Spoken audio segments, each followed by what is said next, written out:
for a look at our weekend forecast.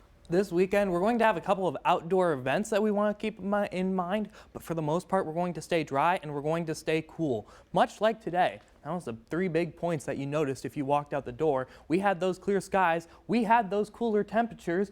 Feels like about 61 degrees, and it is 61 degrees outside.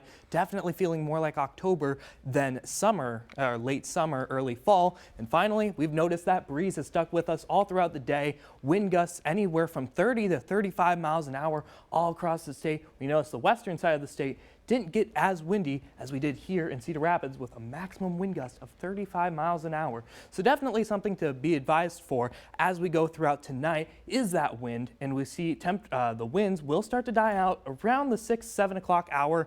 That's when we start to see winds start to taper off throughout the nighttime hours. We could see some slightly gusty winds as we go into tomorrow, but for the most part shouldn't be anywhere near today. Tonight we will highlight that breeze as we go to those high school football games. Temperatures will start off pretty nice into those 60s, but once we get through the game and once we're by the fourth quarter, that's when we're going to be pretty chilly outside. Temperatures into the lower 50s. You may need a jacket if you walk outside. If you plan on going to the other football game that everyone's been talking about, the Cyhawk game, that game's also going to be chilly. Temperatures 60 degrees. We're going to have some light winds there, and for the most part I think that won't be the biggest factor. It'll just be the temperature. By halftime we're only going to get up to about 64 degrees.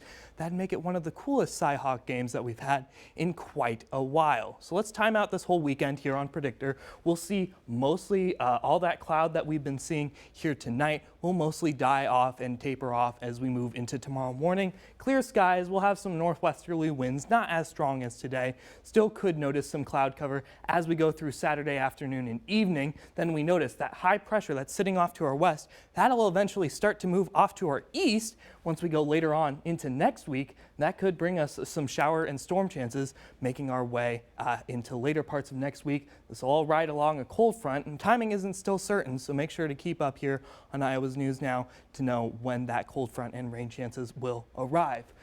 Right now, we're going to see those temperatures still stay below normal where we should be, but then eventually they'll climb back to above normal. Once we get to next week, temperatures will go from those 60s all the way up into those 70s, and you do notice we do highlight the rain chances somewhere between Tuesday and Thursday, so be advised of that.